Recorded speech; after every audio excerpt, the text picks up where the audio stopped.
Merci mesdames et messieurs, très chers téléspectateurs. Nous sommes très heureux de nous retrouver aujourd'hui à travers ce beau numéro de Kinzonzi Plus, cette émission spéciale à laquelle ça sera consacré à l'inauguration du pont honorable Dr Makengo. Je pense qu'aujourd'hui, on va essayer un peu de parler des actions réalisées par l'honorable Dr Makengo, l'homme des actions concrètes. C'est vrai que c'est quelqu'un qui a beaucoup servi la population, c'est quelqu'un qui a aidé beaucoup plus la population avant qu'il soit député. Aujourd'hui, il est député national. Il est allé à ce monsieur juste dans le but d'aider et de servir surtout la population congolaise. Il n'est pas allé au niveau de l'Assemblée nationale dans le but de chercher l'argent, de chercher la maison ou encore de véhicules. Non. Tout ce qui est véhicule, parcelle ou quoi, il en avait déjà bien avant même qu'il soit député national. Donc, l'honorable Dr Makengo, aujourd'hui, il venait de réaliser un pont à l'intention d'aider cette population qui les soutienne depuis longtemps et surtout, il a pensé à aider quand même la population par son amour, par rapport à ce qu'il a vu comme difficulté à ce qui concerne la population du camp 15. Je pense que vous allez suivre très bientôt l'inauguration de ce pont. Je pense que l'honorable Dr Makengo a réalisé ou encore a fait beaucoup d'actions au niveau de la Tchangou. Non seulement à Massina, du côté de l'Ancélé, surtout, il a beaucoup servi la population. Il a beaucoup aidé la population. Comme c'est quelqu'un qui ne fait pas de bruit, de sa nature, il n'aime pas faire trop de bruit. C'est la raison pour laquelle aujourd'hui, l'honorable Dr Makengo, par rapport à cette action réalisée à Massina, sous l'impression, puisque moi personnellement, je lui avais dit une fois, mais l'honorable, pourquoi vous faites beaucoup d'actions, mais tu n'en parles pas? Tandis qu'il y a de ceux-là qui ne font même pas des actions de grande envergure, mais ils font tant de bruit. Or, honorable Dr Makengo, avec tout ce que vous êtes en train de faire, vous avez la possibilité de faire beaucoup plus de bruit par rapport à tous ces députés, par rapport à tous ces leaders politiques qui font tant de bruit pour ne rien faire. C'est la raison pour laquelle il a accepté, bon ça va, venez filmer, venez prendre les images. Donc, il a fait que, puisque moi, je lui ai demandé cela, mais au cas contraire, il n'avait même pas besoin que ça soit filmé et ça soit diffusé, et c'est moi qui ai fait pression afin que ça passe.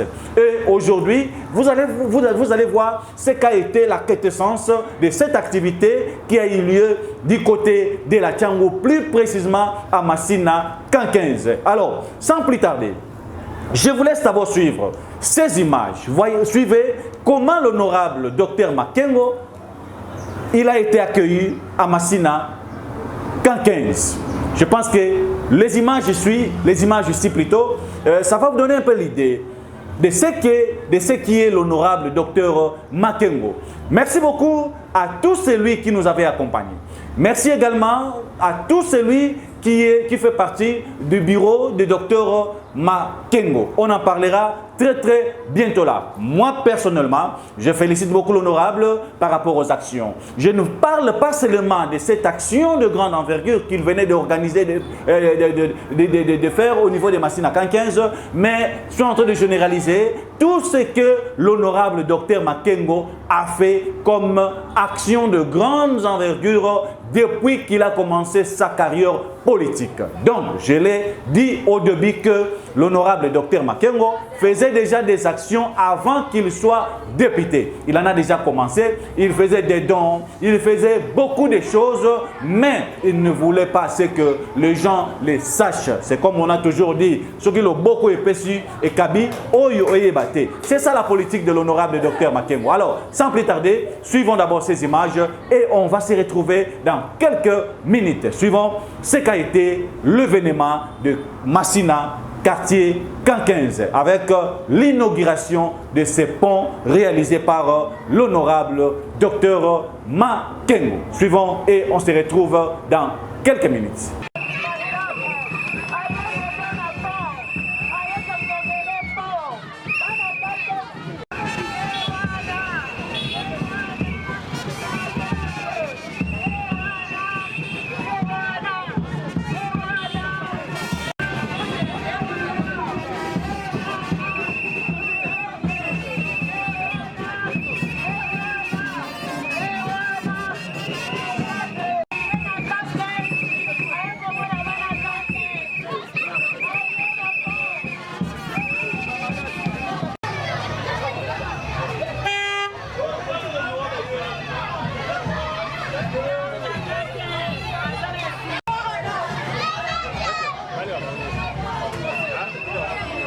perdre kuna nzela eza moke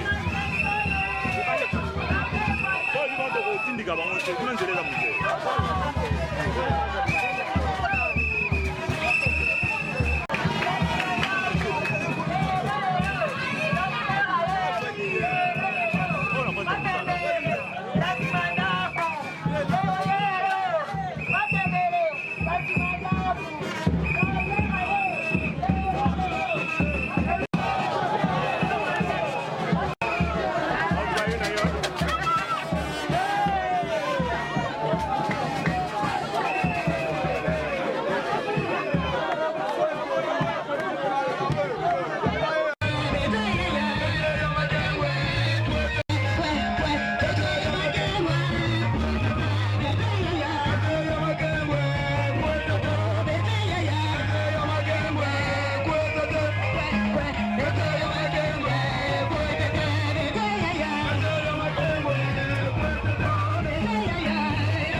Docteur Nabiso assistant Papa Makengo.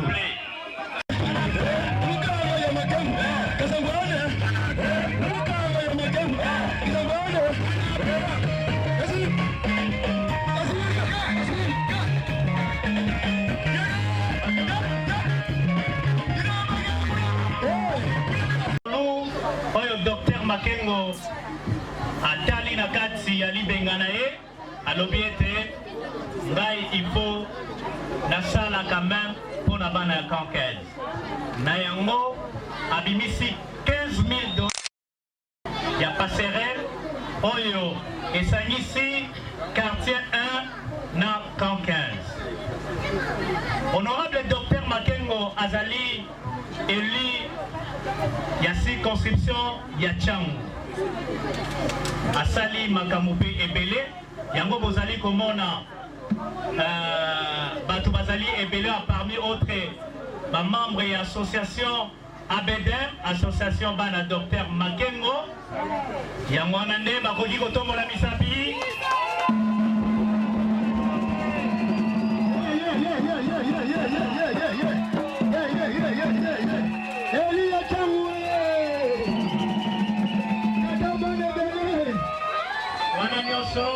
Bazali bato nyonso bazo soutenir ba œuvre ya honorable Docteur Makengo.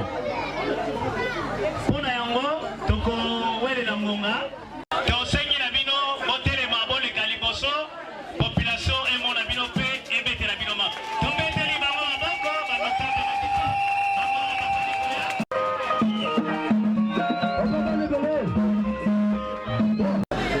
et représenté par les deux chefs de quartier ici présents.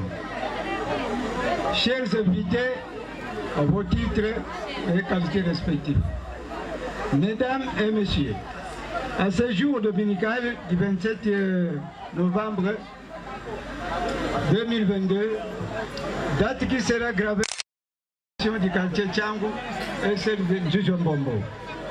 J'ai un réel plaisir de vous recevoir dans ce beau cadre pour vous souhaiter le bienvenu. Honorable Vous ne saurez imaginer la joie qu'éprouve cette population de l'acte que vous avez posé en jetant ces ponts qui va faciliter les usagers qui éprouvaient beaucoup de difficultés, surtout à la période de la saison pluvieuse où il y a eu mort d'homme. Votre intervention vient de mettre fin à ce calvaire. Ainsi, la population du quartier Tchangou et celle de Djujambombo vous témoignent leur gratitude et vous pourrez compter sur elle en cas de nécessité. La coupure du ruban signifie inaugurer une œuvre réalisée et marque le monument vivant, d'où on dit Sisabibimbo. Sincèrement, merci et fructueux mandat. Bonne fête. Je vous remercie.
Nasali.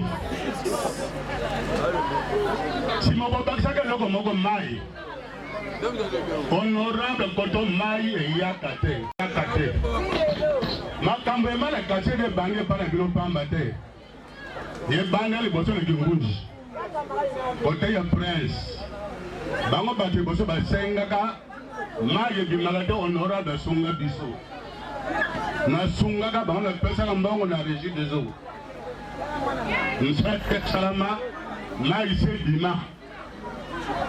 Quand batu ya armée de Saliba yoki sangoana baba yelisus na pesi mbon na régie des eaux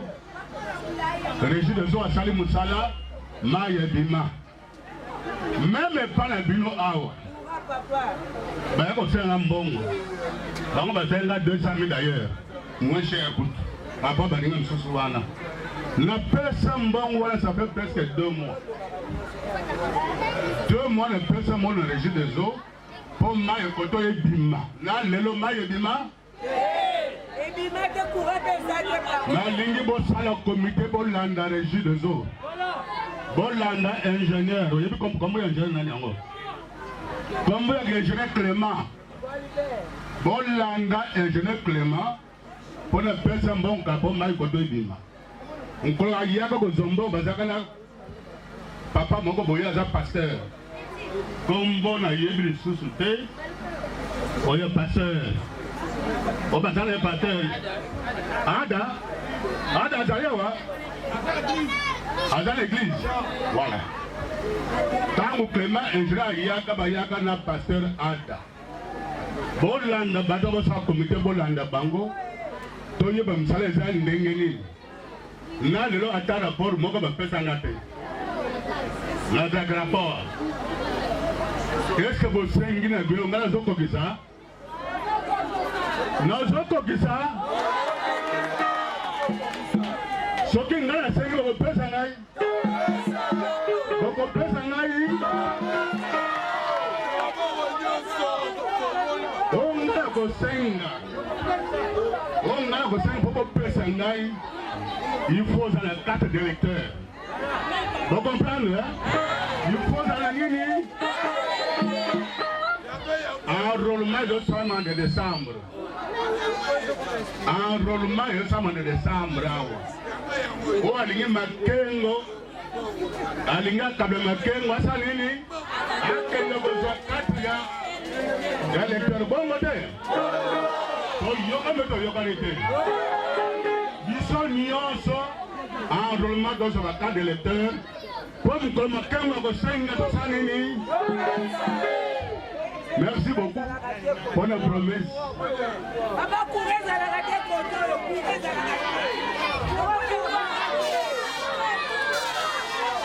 Makambo pura na yotango lelo. Makambo pura na yotango lelo. Noko benga responsable ya pura. Yasmel Masina. Noko tuna ye. Problème est là. Nini.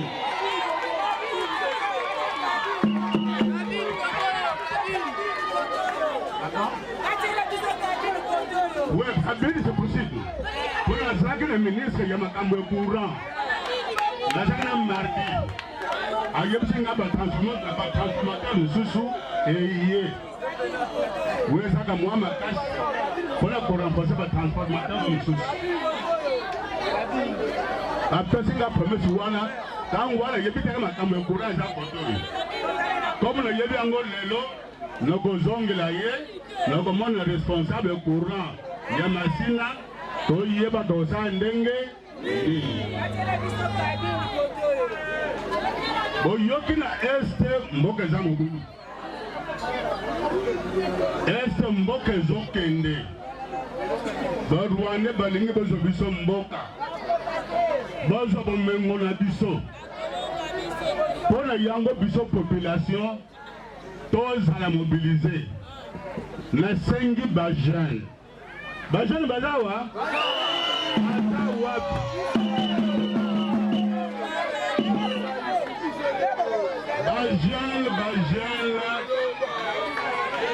Au lieu de ça de Kuluna, Bajan Tokota la armée, Tokunda pour l'école. Bon matin. Alingama Bajan Masina Ebele, Bakota armée. Ce qui est côté armée de Bissau Bajan et Kinshasa. Armée au Komaka Bateau intérieur. Bakonia Bissau Bakinois. Bakinois Bokota na armée, Bokota Ebele Bajan na armée. Bon matin. Bajan Toyokani. Na kasi lelo zakole mukolo ya meeting te. Toyaki kaka pona ku inaugurer pronto sali. Pour wana eza makengo mutu asali. Mais pour eza banandi. Ya banani? Yeza ya bana masina surtout. Bana 15, 115. Bana quartier 2. Bana Mapela. Bana quartier 1 Itabe. Pour oyo makengo asali eza bino. Donc il faut vous protéger yango. Bon baby sango déjà ya dino. Dino ndo bakolo pa za ngaite. Ngala sali na pesi bino lelo abu wetali balaba to bongisa. Biso moko bana kase to bongisa balabala. Po ba moto ele kaka facile. Po ba pousse ele kaka facile. Na yoye ba kechelinge le gawana. Bondi mateka ba kechelinge gawana. Les gens prennent des piétons, des motos, là, des bus. Abou, les restes sont au Koutana, la tangue propagande, la Oyoko Senga. Merci beaucoup. Maman, Jean, Massina, Mbote, Mbote, te. Lelo eza esengo. Eza journée ya esengo. Esengo puisque toyé pour inaugurer eloko tosali. Eloko yo bilo bosenga. Bosenga ngai. Bana bedem basenga ngai. Mama ilenda la wapije. Jemima. Yende représentant la bango.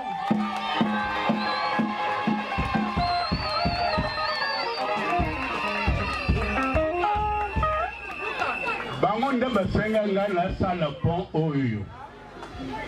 Le pont esili.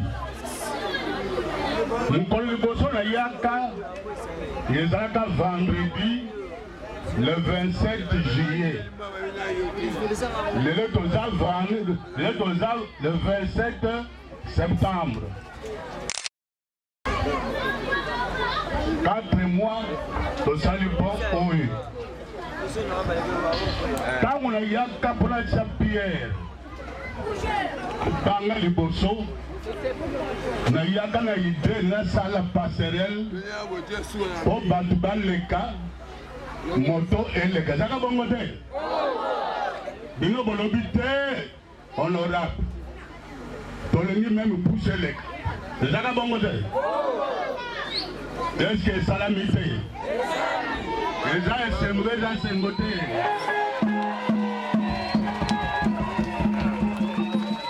Na linga qui na sala pont ya tol. Bate mo goban les gars. Ma moto est le cas, Bosenga qui pousse est le cas, Bolobité, honorable. Surtout au sali et tol, au yiba batol. Tu as la buisson béton, et ça n'a pas monté. Béton est quotidien, et quotidien, et ça est singoté, et ça est singoté. La saluté, la salité. Quand vous singez la pêche, la pécité.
Bana mayumbu botala bozomona Olexa mama bakumisa papa bozokoya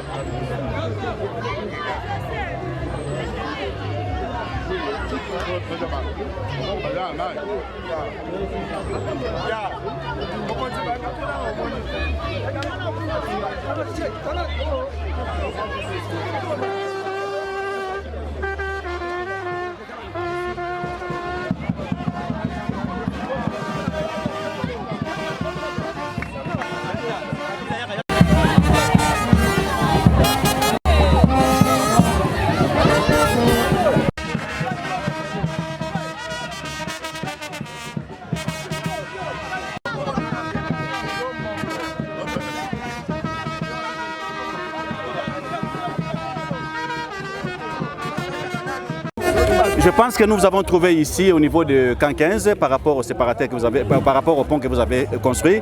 Est-ce que vous avez un mot à dire d'abord à la population par rapport à ce grand travail que vous avez réalisé?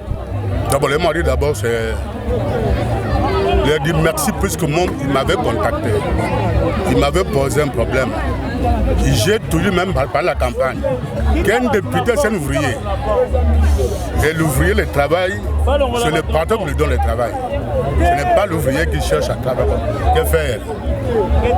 La population d'ici, quand 15, quartier Tchangou, quartier Djouzambombo, m'avait posé un problème de construire un petit pont ici.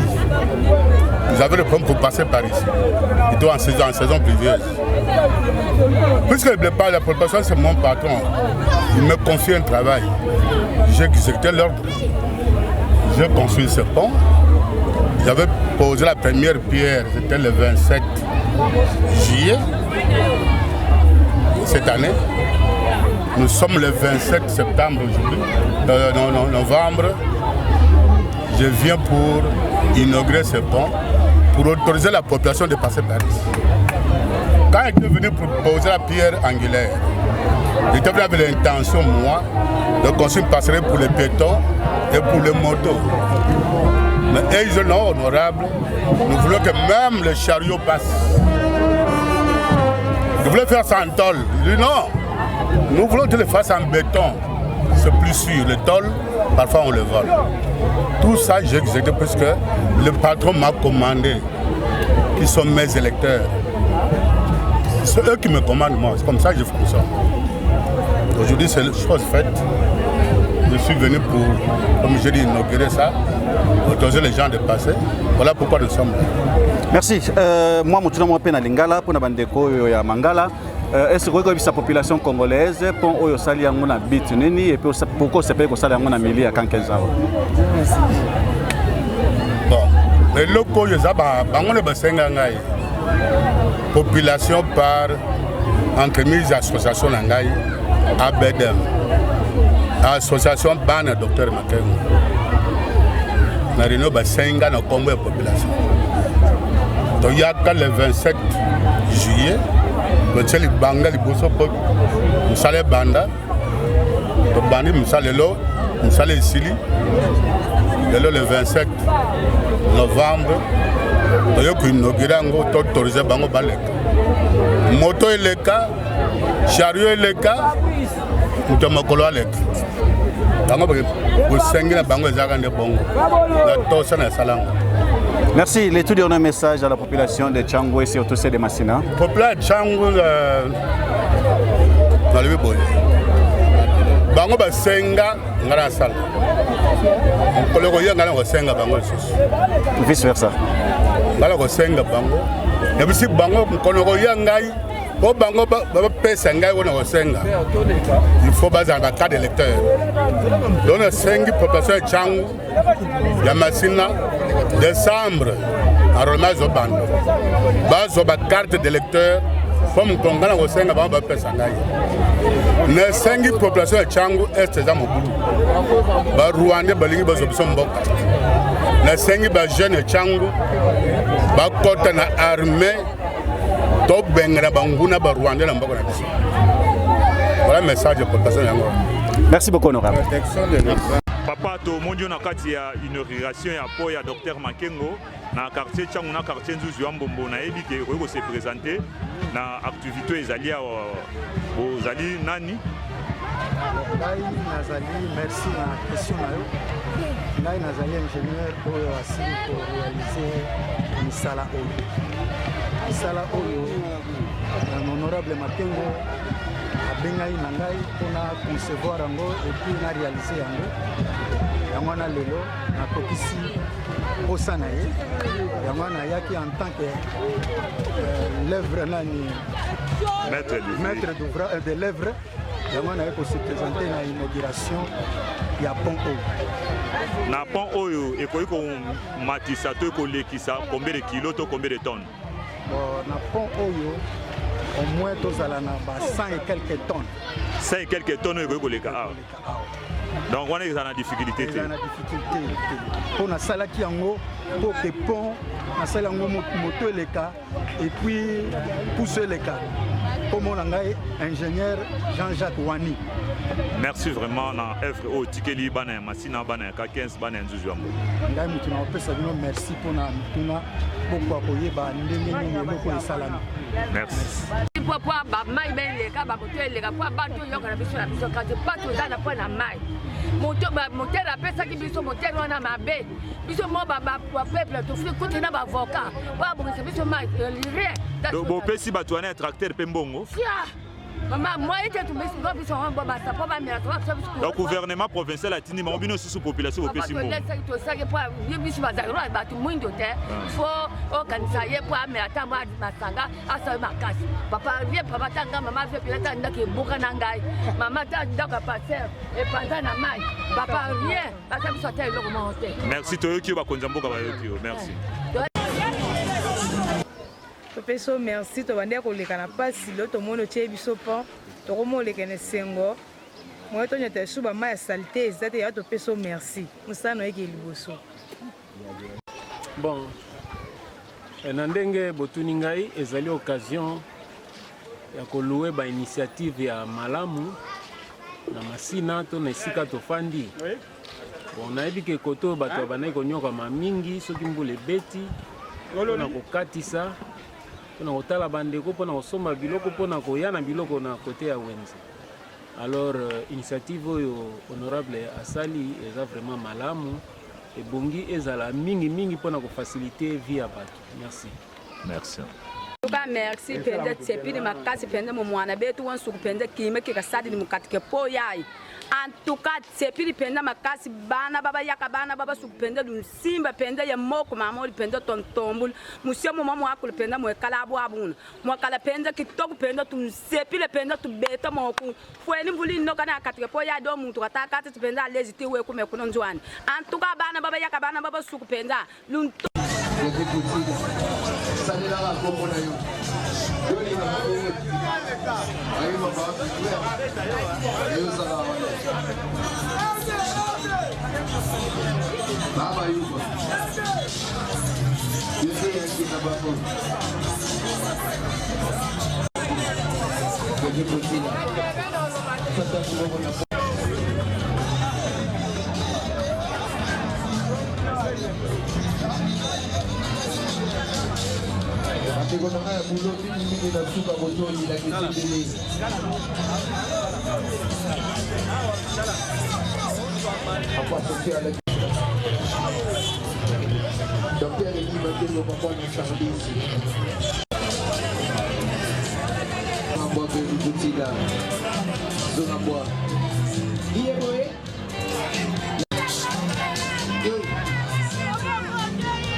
$100.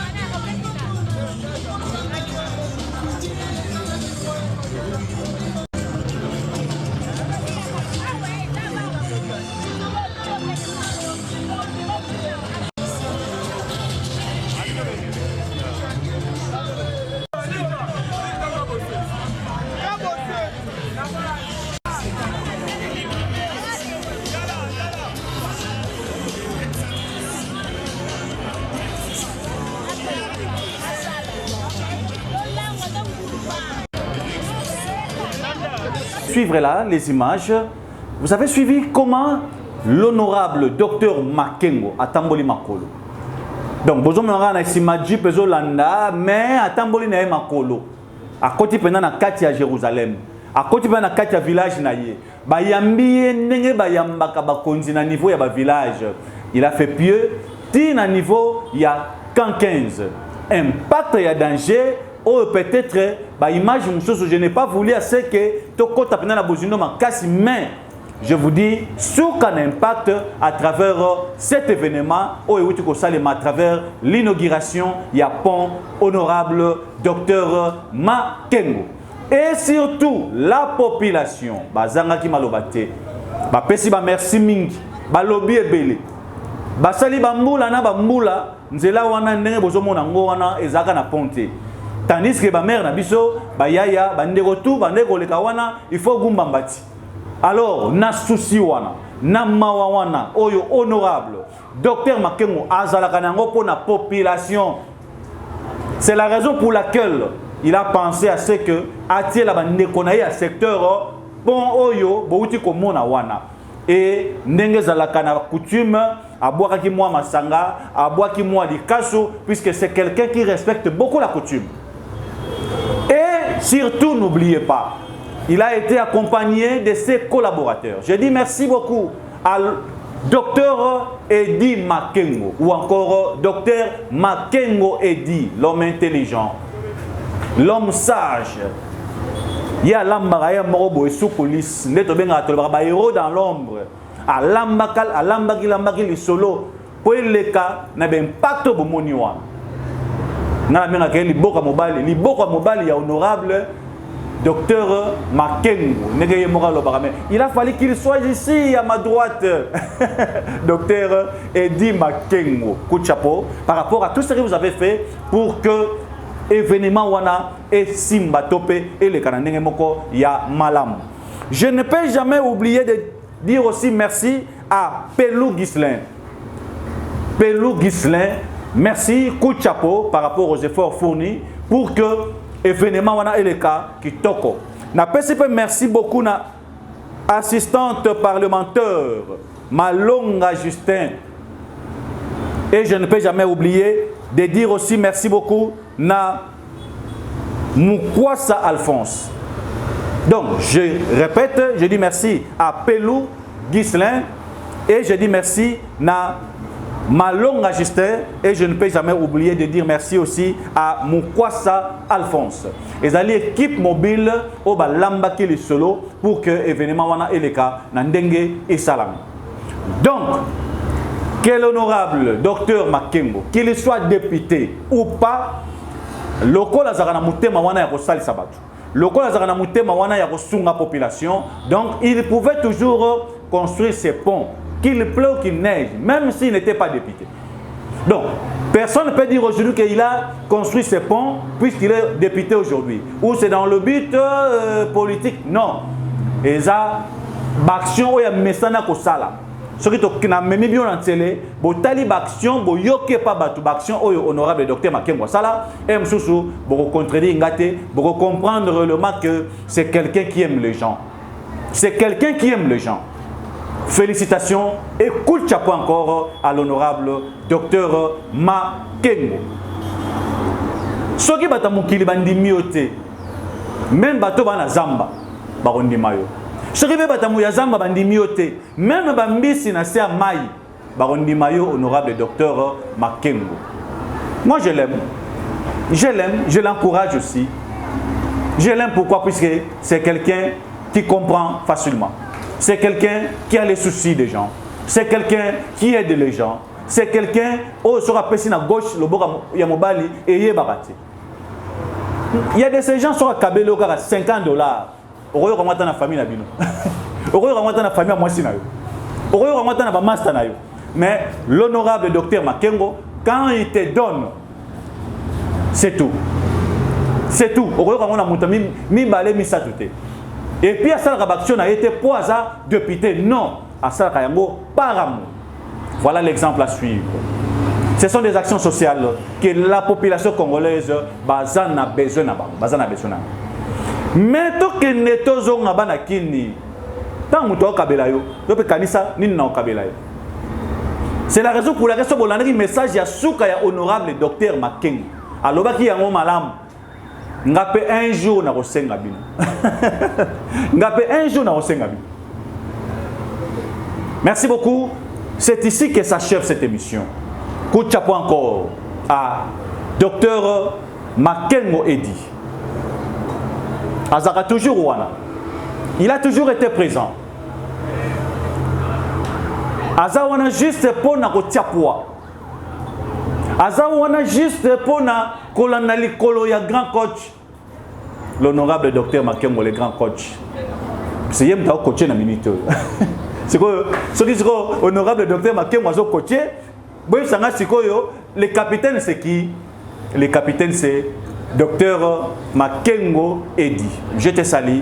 Je salue aussi tous les amis. Il y a hôpital, il y a docteur Makengo. C'est vrai que ça hôpital Oyo et Sungipe et continue à Kosunga Kinolelo. Na plan d'action, action de bosser à mon nene ya honorable docteur Makengo, c'est d'abord cet hôpital. Kaka yango moko hôpital, kokoto okotaka na porte au monde ba koma. Et le hôtel les a ofélé. Donc Hollanda kilo ya ofélé. Donc ba service au que nous foutez là on va 30 000, 50 000, 50 $, mais quand vous allez chez un hôpital il y a docteur Makengo au Koutake et ça ofélé. Non ça mate bana mukile bana. Moi ça boti mutu louer ça te pombongo ça te atie jeep na